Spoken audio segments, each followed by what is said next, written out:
We are here today to announce the addition of Cindy Rodriguez Singh to the FBI's 10 Most Wanted list as our 537th fugitive, as well as a $250,000 reward for information leading to her arrest. When the FBI announces names like this, you can't help but ask, what exactly did they do to land a spot on one of the most dangerous lists in America? These aren't your average criminals. These are fugitives so dangerous, so elusive, that the FBI has placed a bounty on their heads, and one of them was just added to the list. Her story isn't just shocking, it's the kind that makes you double-check your doors at night. Since 1950, the FBI's Most Wanted list has exposed the darkest corners of crime. Over 500 names have been added, and nearly all, over 93%, have been captured, thanks to people just like you. But the ones who remain? They're the ghosts. The ones who vanish into crowds, who slip across borders, who live right under our noses. And in today's video, you're about to see why one of these fugitives might look more familiar than you think. Because the most dangerous criminals don't always look like monsters. Starting with someone you'd probably never expect to be on the FBI's Most Wanted list, Omar Alexander Cardenas. At first glance, you might not believe he could outrun anyone, let alone dodge the FBI for years. But looks can be deceiving, because Omar has been on the run since 2019, and not for something petty. He's wanted for cold-blooded murder, the kind that plays out in the middle of a regular afternoon, in broad daylight, with cameras rolling. This happened right outside a barbershop in Los Angeles. And yes, you really can't make this stuff up. Let's rewind the clock to that hot summer day. August 15th, 2019. People were out shopping, getting haircuts, living their everyday lives. But then Omar appeared. According to the FBI, surveillance footage from that day shows him casually walking through a strip mall, blending in like just another face in the crowd. Nothing suspicious, nothing alarming.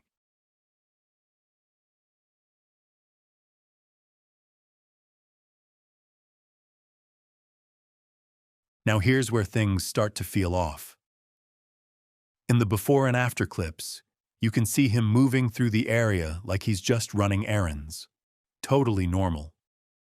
But then, just moments after he steps out of the frame, he turns a corner and does something that's nothing short of horrifying.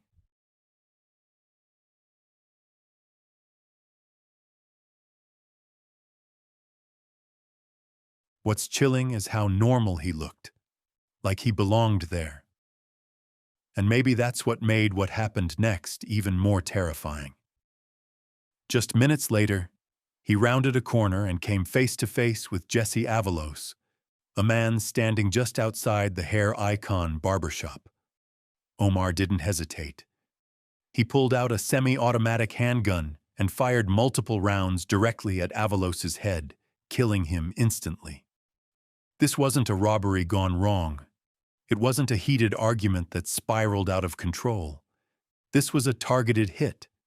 In broad daylight, around 4 o'clock in the afternoon, in a public shopping plaza surrounded by businesses and security cameras. It was bold, brazen, and brutally fast. After the shots were fired, Omar turned and ran, disappearing from the frame and eventually from the country. Authorities believe Omar is a known associate of the Pier Street Gang in Los Angeles, a group with deep criminal roots in the area. He's known on the streets simply as Omar, which makes tracking him even more difficult. After the murder, it's believed he fled to Mexico, possibly hiding out with relatives or within a network of gang members that specialize in making people like him disappear.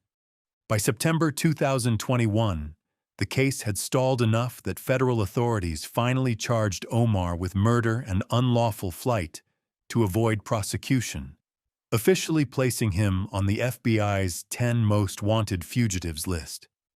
And yet, Despite national exposure, public tip lines, and a reward of up to $250,000, he's still out there. What makes this case so frustrating isn't just the brutality of the murder. It's the lack of leads, the scarcity of information, and the uncomfortable fact that Omar was recorded on video before and after the crime and still managed to slip away. Law enforcement describes him as around 300 pounds, wears thick prescription glasses, and has at least one visible tattoo. He's considered armed and extremely dangerous, and yet, no one has been able to put a finger on his exact location. It's as if he vanished into thin air. And here's the thing, he might be blending in wherever he is, working under a fake name, living in a small town, getting groceries from the same store as everyone else. That's what makes cases like this so eerie. The man behind a brazen daylight execution might not be hiding in a jungle or sleeping in a cave. He might be living a normal life, quietly, right now. So if you think you've seen Omar Alexander Cardenas, even once, even years ago, don't ignore it. The FBI is offering up to $250,000 for any information that leads to his arrest. One call could end years of silence. One tip could finally bring justice to Jesse Avalos's family. Ryan James' wedding. The next name on the FBI's 10 most wanted list might just be the most shocking of them all, not because of the crimes, although they're horrifying, but because of who he used to be. Meet Ryan James' Wedding, once a national hero and Olympic snowboarder, now a fugitive international drug trafficker with blood on his hands. From snow-covered podiums to cartel safe houses, his story reads like a Hollywood thriller. Except every word of it is real. Right now, a former Olympic snowboarder is on the FBI's 10 most wanted fugitives list, and there is a $10 million reward for any information on how to find him. Ryan Wedding is a Canadian national who competed at the 2002 Games in Salt Lake City. He is accused of trafficking drugs from Colombia through Mexico and the U.S. into Canada. Born on September 14, 1981, in Canada, Ryan Wedding was raised in a family of athletes. Ski racing was practically in his DNA. He learned the sport at his grandparents' resort, Mount Baldy in Thunder Bay, a place where snow-covered dreams came to life. By the age of 12, Ryan was already turning heads in youth competitions. He had speed, he had skill, and most of all, he had ambition. By 1999, Ryan had claimed a bronze medal at the Junior World Championships, and just 2 years later, in 2001, he grabbed silver. His defining moment came in 2002, when he proudly represented Team Canada at the Winter Olympics in Salt Lake City, competing in the men's parallel giant slalom and finishing 24th overall. While he didn't bring home a medal, he walked away as one of Canada's rising stars on the slopes. But once the cameras faded and the Olympic stage was behind him, Ryan took a sharp and dangerous detour. After a brief stint at Simon Fraser University, he dropped out and started dealing marijuana on the side. What began as a small-time hustle quickly evolved into something darker. Ryan started partnering with Iranian and Russian traffickers, expanding his network into large-scale cocaine operations. In 2006, his name surfaced in a marijuana grow-op investigation. No charges were filed then, but the red flags were flying. Everything escalated in 2008 when Ryan attempted to buy cocaine from an undercover U.S. federal agent. That reckless move landed him behind bars. In 2010, he was sentenced to 4 years in federal prison. But instead of being a wake-up call, prison seemed to be a stepping stone. Once released, Ryan didn't just go back to dealing. He went global. In October of 2024, the U.S. Department of Justice unsealed a massive indictment. Ryan Wedding was now officially charged with leading a transnational criminal enterprise involved in drug trafficking, murder, and attempted murder. According to the indictment, he wasn't just involved, he was the boss. Authorities say he was the mastermind behind Operation Giant Slalom, a violent drug trafficking ring with ties to multiple murders. He was linked to the brutal killing of Jogtar and Harbhajan Sidhu, a couple in their 50s, who were gunned down in November 2023. Then came the murder of Mohammed Zafar in May of 2024, and the attempted hit on another man in April. Ryan's close associate, Andrew Clark, was also charged with the April 2024 murder of Randy Fader, allegedly carried out under Ryan's orders. But Ryan wasn't just moving product. He was building an empire. According to investigators, after the murders, Ryan fled to Mexico, but not to hide. He went there to rise even higher. He allegedly became a high-ranking member of the Sinaloa cartel, one of the most violent and powerful drug syndicates in the world. Down there, he goes by several aliases: El Jefe, Giant, or just Public Enemy. He is considered heavily armed, extremely dangerous, and highly connected. His second-in-command was arrested in October of 2024, but Ryan managed to evade capture.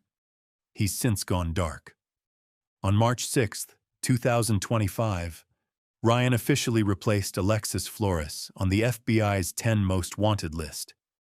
The FBI has placed a $10 million bounty on his head, one of the highest ever offered for a fugitive.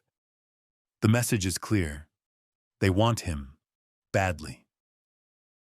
What's even more surreal is that while Ryan was behind bars in 2011, he got married to a woman from British Columbia. The relationship didn't last. The couple eventually separated, and she has since remarried. Ryan, on the other hand, kept going deeper into the criminal underworld. And now, his story is getting the media treatment it demands. A documentary series titled Snow King from Olympian to Narco is currently in development. It's being produced by Rolling Stone Films, Dog Wolf, Visitor Media, and Corriente del Golfo, a company co-founded by actors Gael Garcia Bernal and Diego Luna. The project promises to pull back the curtain on how a Canadian athlete went from chasing Olympic gold to becoming one of the FBI's most wanted fugitives. Yulan Adonai Archaga Carias. Next up is the man the FBI labels one of the most dangerous fugitives on their list, Yulan Adonai Archaga Carias, better known as Porky. His story reads like a thriller, but every violent detail is chillingly real.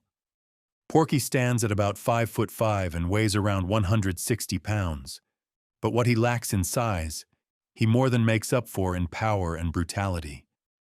He is the alleged top leader of MS-13 in Honduras, overseeing the gang's global operations in narcotics, extortion, racketeering, and murder across multiple countries. His influence is vast. He isn't just a street thug.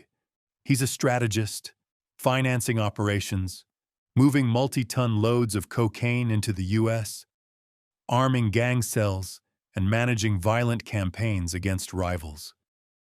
$5 million. Tonight, that's the reward being offered for the leader of MS-13 in Honduras. Yeah, a man who has gone through several different looks and has gone by several different names. The FBI says he should be considered armed and extremely dangerous. To understand the weight of his power, consider how MS-13 evolved. Originating in the 1980s on the streets of Los Angeles as a group protecting Central American immigrants, it transformed into a feared global syndicate. Today, its reach spans El Salvador, Guatemala, Honduras, Mexico, the U.S., Canada, and Spain, responsible for heinous crimes ranging from murder and human trafficking to drug distribution and extortion.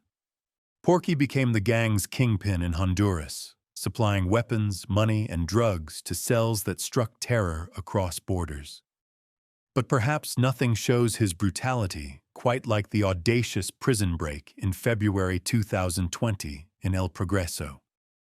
He'd been arrested and was being brought to court for allegedly killing 2 prosecutors, when over 20 armed men in military gear stormed the building, opened fire, killed 3 police officers, wounded others, and freed Porky in a cinematic but brutally real rescue operation.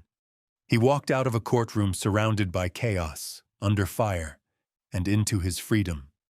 This escape didn't just embarrass Honduran authorities. It marked him as one of the world's most dangerous fugitives. The U.S. government responded swiftly. In November 2021, he was added to the FBI's 10 Most Wanted, and then in April 2025, the Secretary of State and Treasury upped the reward to $5 million. This isn't a typical reward. It reflects his status as a terror threat and a major drug kingpin. Despite the bounty and intense international efforts, Porky remains free. Authorities believe he's still hiding within Honduras, but his communications are encrypted and routed through phones based in Israel and Poland. Classic cartel-level evasion. At this point, Porky isn't just a criminal, he's a symbol. He embodies the reach, violence, and impunity of transnational gangs. The FBI describes MS-13 as a foreign terrorist organization, and in their words, Porky is a terrorist whose reign of terror is coming to an end. In short, this isn't just another case. Yulan, Adonay, Archaga, Carias, Porky, is the face of organized brutality on a global scale. He's ruthless, resourceful, and still out there. The $5 million reward isn't just a figure. It's a testament to how dangerous and high-profile he truly is. Giovanni, Vicente, Mosquera, Serrano. Now here's a name that might not be as familiar to the average person. Giovanni, Vicente, Mosquera, Serrano. But don't let that fool you. As of June 2025, he became the first ever member of the infamous Tren de Aragua gang to make it onto the FBI's 10 Most Wanted list. That milestone alone should send shivers down your spine. This isn't just about one man. It's about the rise of one of the most violent and rapidly expanding criminal organizations in the Western Hemisphere. Mosquera Serrano, also known by the chilling nickname El Viejo, is believed to be a senior leader of the Tren de Aragua, a Venezuelan-born gang that has transformed into a transnational criminal empire. Originally formed in Venezuelan prisons, this gang now operates across borders, spreading its tentacles through Colombia, Brazil, Peru, Chile, Mexico, the United States, and beyond. Its business? Drug trafficking, human smuggling, extortion, kidnapping, murder, terror, and standing at the helm of that chaos is El Viejo, a man known not just for ruthless leadership, but for orchestrating terror with surgical precision. The FBI isn't taking his crimes lightly. Mosquera Serrano was charged with conspiracy to distribute massive quantities of cocaine, shipments that moved through Colombia and into the United States, poisoning communities and fueling violent turf wars. But it doesn't stop there. He's also accused of providing material support to a terrorist organization, a charge that paints him not just as a gang leader, but as a global threat. In fact, it's that very classification, labeling Tren de Aragua as a terrorist group, that made this addition to the most wanted list so significant. Giovanni wasn't just added to the list. He replaced another long-hunted fugitive, signaling just how high a priority his arrest has become for federal agents. Authorities believe he is directly involved in multiple murders, including executions of rival gang members and even innocent bystanders caught in the crossfire. His organization has left a trail of blood and fear across multiple nations, and with Giovanni in the driver's seat, that trail was only growing darker. Now here's the scary part. He's still out there. Authorities think he may be hiding in Honduras or Venezuela, using fake documents and encrypted phone lines from distant countries to stay ahead of law enforcement. He doesn't just vanish. He evaporates into the shadows, protected by armed enforcers and entire communities under his control. He is described as armed and extremely dangerous, someone who commands absolute loyalty and rules through fear. To give you an idea of how desperate the government is to catch him, the FBI is offering a $3 million reward for any information leading to his arrest. That puts him in the same category as some of the deadliest cartel leaders in the world. And this isn't just about capturing a criminal. It's about dismantling an international network built on pain, violence, and control. Ruja Ignatova. Moving further down the FBI's 10 most wanted list, we come across a name that doesn't belong to a cartel boss or a serial killer, but to a woman whose weapon of choice was deception. Ruja Ignatova, now globally known as the Crypto Queen, is not only one of the most notorious scammers in modern history, but also one of the few women ever to earn a spot on this infamous list. Her story isn't just shocking, it's surreal. Back in 2016, Ruja took the stage at London's Wembley Arena for the Coin Rush Global event. Draped in a bold red gown, sparkling under the lights, she looked every bit the visionary entrepreneur. Holding a diamond-studded microphone, she promised the world a financial revolution through her cryptocurrency, OneCoin. She boldly claimed it would wipe out Bitcoin in just 2 years and take over the world as the one true coin. Her charisma was magnetic. The audience ate it up. But what makes us different from all the Mickey Mouse coins out there who copy our concept? And I'll tell you what makes us different. I believe what makes us different is our vision. We are more than just one coin. And that was the beginning of one of the largest financial scams in history. Between 2014 and 2016, investors poured over $4 billion into OneCoin. More than $50 million of that came from hopeful individuals in the United States alone. Ruja sold dreams of multiplying wealth fivefold, even tenfold. But what most people didn't know? OneCoin wasn't even real. There was no blockchain, no functioning exchange, and no way to cash out.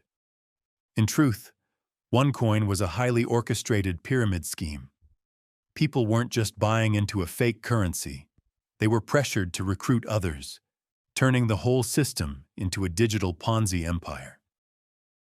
Still, Ruja's charm and polished image made the fraud seem legitimate, especially during the peak of cryptomania. For a while, the illusion held strong. But as investors started asking questions and financial regulators closed in, Ruja did something no one expected. She vanished. In October of 2017, she boarded a flight from Bulgaria to Greece. Since then, no one's seen her. No arrests, no sightings, no public trace. She disappeared without a single confirmed clue. Behind closed doors, leaked emails would later reveal how deeply she manipulated those around her. She referred to OneCoin as trash and laughed at the people investing in it, calling them idiots. In one email to her partner, Carl Greenwood, she even joked about taking the money and fleeing, while pinning the blame on someone else. Greenwood, by the way, wasn't as lucky. He was captured, charged, and in 2023, sentenced to 20 years in federal prison for wire fraud and money laundering. Ruja, however, managed to stay ahead of the law, and it's not hard to see why. Fluent in 4 languages, with a PhD and a polished background in global finance, Ruja knew how to play the part of a tech genius. She crafted a persona full of elegance, power, and brilliance. She traveled the world in private jets, flaunted high fashion, and walked red carpets while secretly dismantling people's financial lives. Today, she's more myth than reality. Some believe she underwent plastic surgery, altered her appearance, and now lives in luxury surrounded by armed guards. Others think she's in hiding, using a German passport to quietly move through countries like the UAE, Russia, Germany, Greece, or Bulgaria. The darkest rumor? That she was killed by those she once worked with, to silence her forever. But again, none of these theories have been confirmed. What is confirmed, though, is this. Ruja Ignatova is still missing, and she's still one of the most wanted criminals in the world. As of now, the United States Department of State is offering a reward of up to $5 million for information that leads to her arrest and/or conviction. After nearly 8 years on the run, the hunt for the crypto queen continues. Alejandro Rosales Castillo. Now, you think teenagers can't be cold-blooded killers? Think again. Alejandro Rosales Castillo was only 17 years old when he became one of the FBI's 10 most wanted fugitives. He wasn't some seasoned criminal or hardened gang member.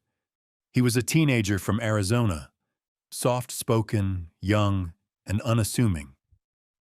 But beneath that ordinary exterior hid a capacity for cruelty that would shock an entire community. It all began in 2016 in Charlotte, North Carolina. Alejandro worked at a local Showmars restaurant, where he met 23-year-old Truk Kwan Sandy Lai Lei. Sandy was sweet, hard-working, and full of ambition. The two shared a brief relationship, but it didn't last. Even after they broke up, Sandy lent Alejandro money, believing, perhaps naively, that he'd do the right thing and pay her back. Then came the message that would seal her fate. Alejandro reached out, saying he wanted to repay his debt. He asked to meet at a quick-trip gas station on Eastway Drive. Sandy agreed. Why wouldn't she? She thought he was making amends. What she didn't know was that Alejandro wasn't alone. His new girlfriend, Amia Feaster, picked him up in a red Dodge Caliber and drove him straight to the meeting spot. Instead of returning the money, Alejandro allegedly forced Sandy to withdraw $1,000 from her bank account.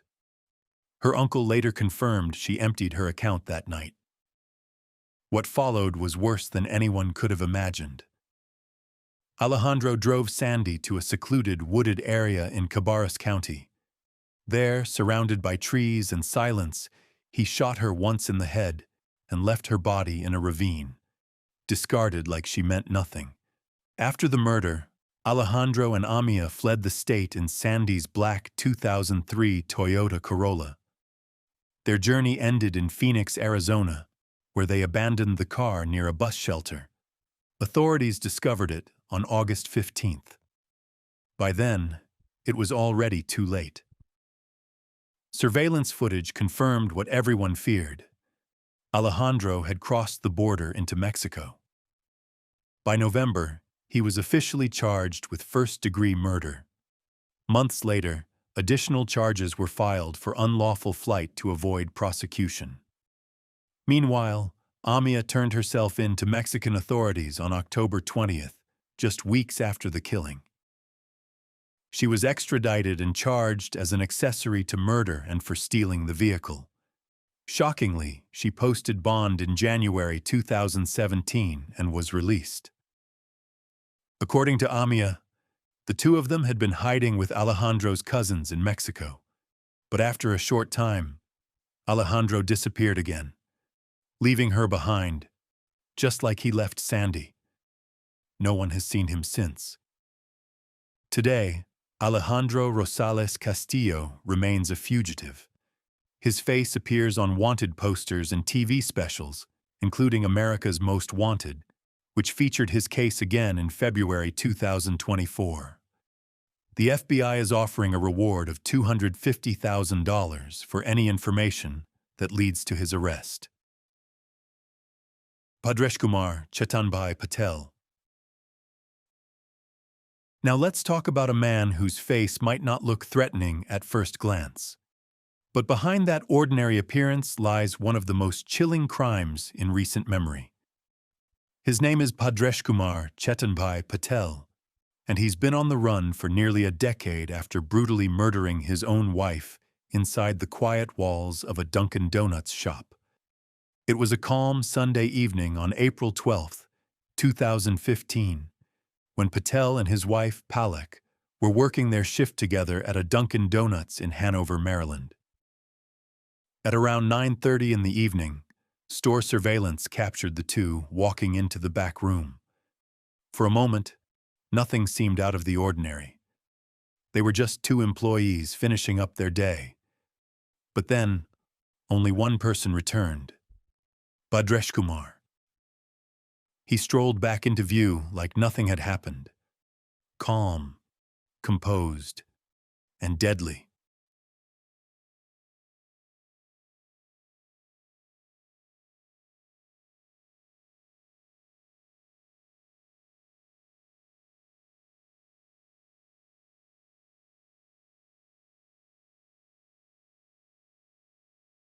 Minutes passed. Customers waiting at the counter began to wonder where the employees had gone. With no one in sight, someone called the police. When officers arrived and checked the back room, what they found was horrifying. Palak was lying on the floor, beaten to death with a blunt object. There was no sign of forced entry, no robbery, just a brutal, personal execution. And the only suspect? Her husband, who had already vanished. The murder stunned the community.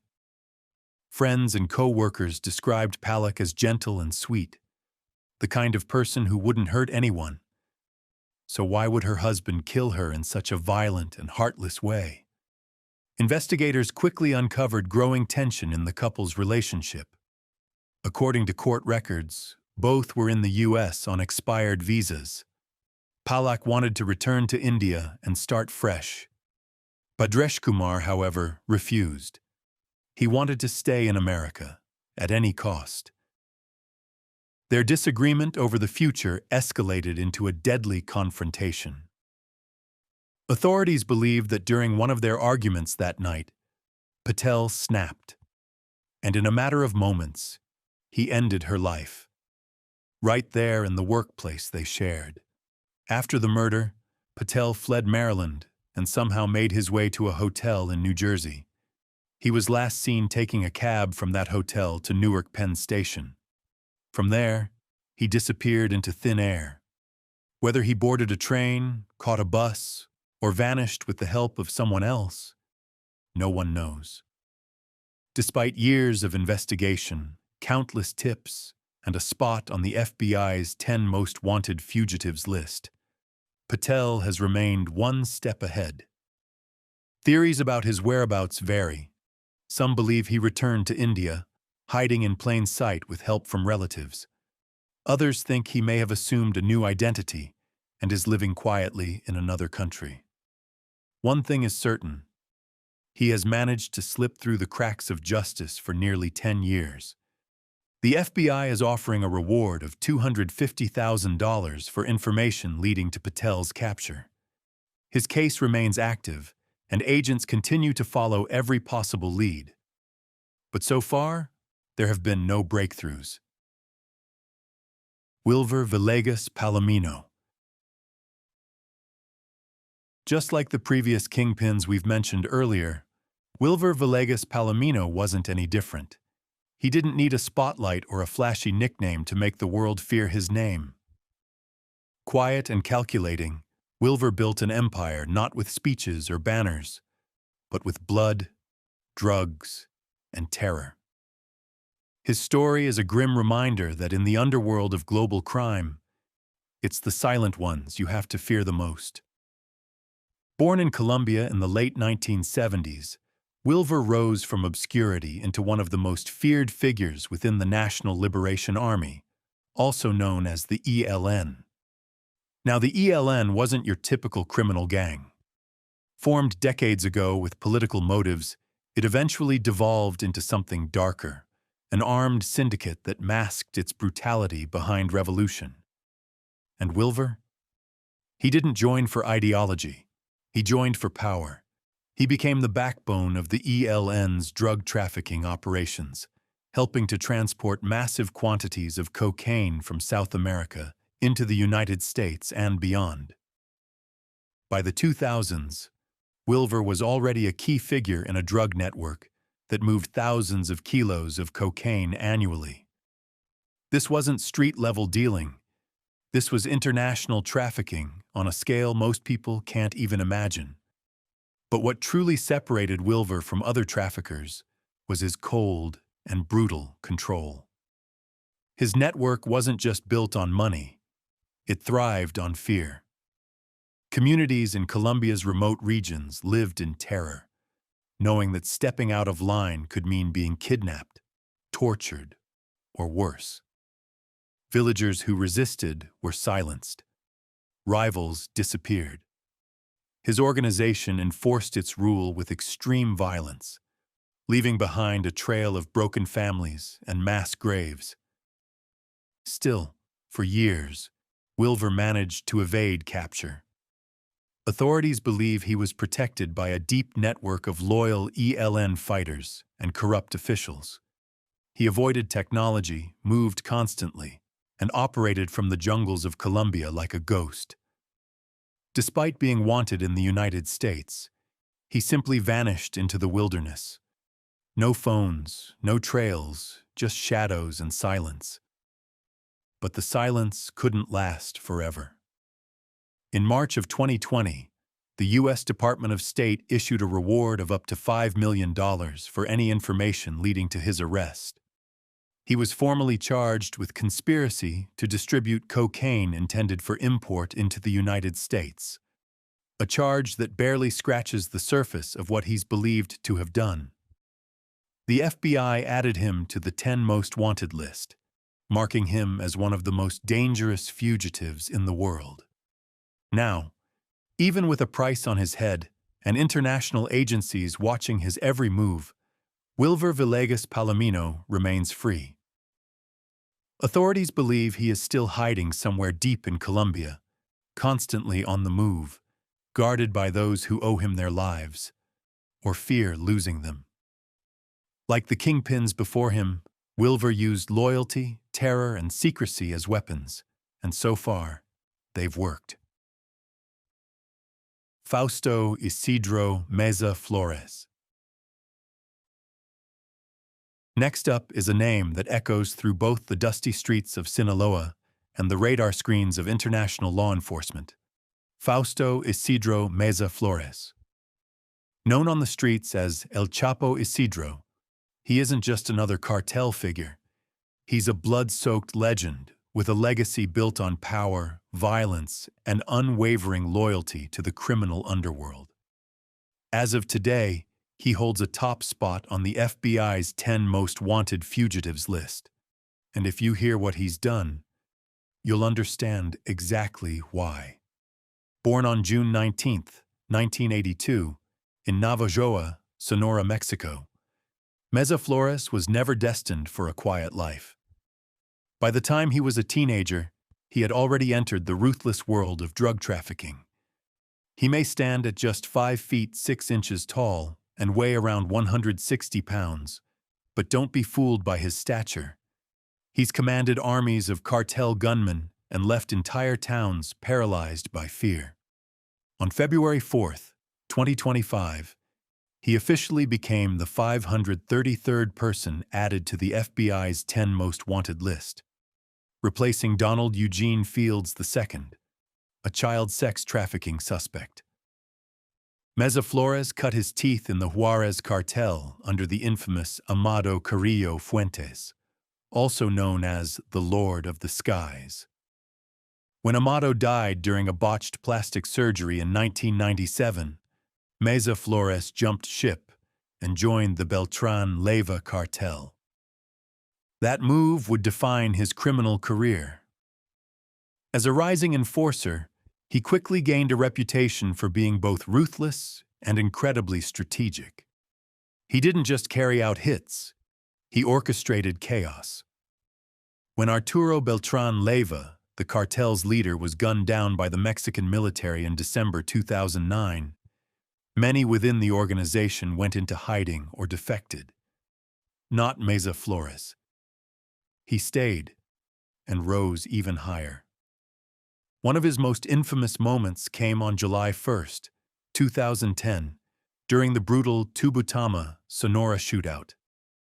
Just miles from the U.S. border, Meza-Flores' faction faced off against the Sinaloa cartel and its paramilitary group, Gente Nueva.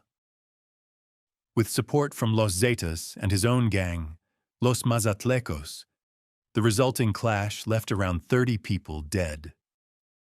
11 vehicles were found riddled with bullets, many marked with spray-painted X's to signal cartel allegiance and avoid friendly fire. It was a message to anyone watching. Meza-Flores wasn't just fighting, he was making a statement. From cities like Guasave, Los Mochis, and Mazatlan, his gang has smuggled countless tons of heroin, meth, cocaine, and marijuana since the early 2000s. Even after the fall of the Beltran Leyva brothers, Meza-Flores remained one of the most feared names in the cartel's ranks. He reportedly became the right-hand man of Hector Beltran Leyva and continued to command entire territories, including Mazatlan, Xua, Guamuchil, and even tourist hotspots like Los Cabos. Despite several attempts to bring him down, Meza-Flores always seemed one step ahead. On April 28, 2010, a military operation tried to capture him in Xua. Though the ambush failed to get their man, it left 2 soldiers and 12 cartel gunmen dead, including his close associate, Omar Alfonso Rubio, known as El Chonte. Years later, another blow came when his lieutenant Ignacio Nacho Gonzalez was captured by Mexican forces in Guasave on December 12, 2013. But even those hits didn't topple his empire.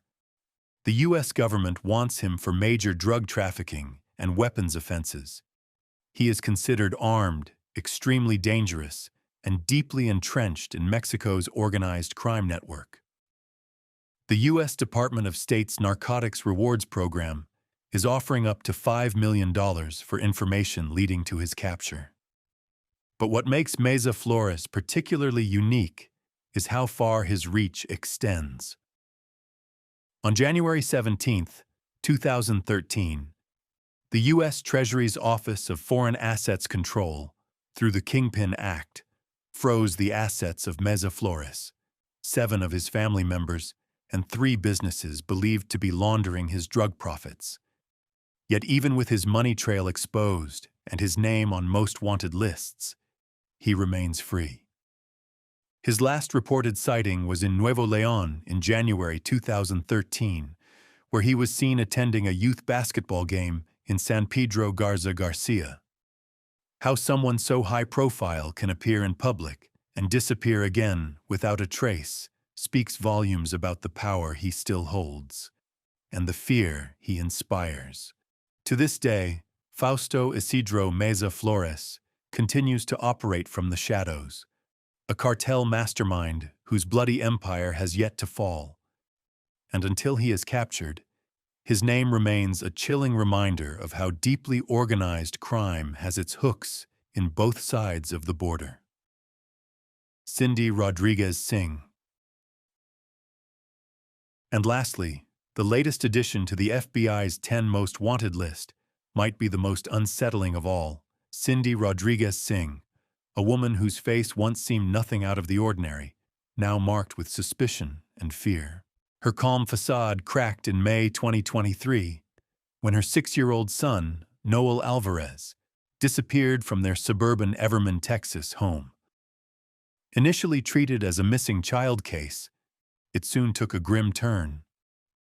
Investigators suspected Cindy herself after uncovering evidence, both physical and testimonial, that pointed to her involvement in Noel's presumed death. As the case unfolded, something even more shocking emerged. Cindy didn't flee alone. She escaped the country alongside her husband and 6 other children, boarding an international flight to India on March 22, 2023, without Noel. Authorities say Cindy repeatedly fed them false stories, that Noel was in Mexico with his father or even sold off to a woman at a grocery store. Lies dismissed when cadaver dogs alerted to possible remains at the family's home.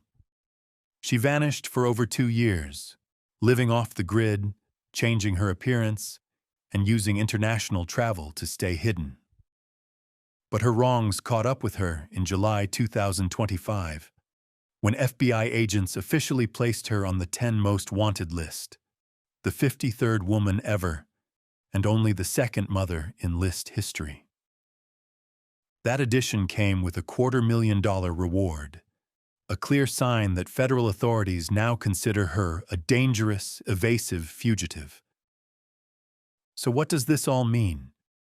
It means a woman you might have seen at the grocery store or posting on social media could be living under a new identity overseas, possibly in India, perhaps even back in the US. And while she's been missing for years, the FBI warns that fleeing doesn't mean we're done.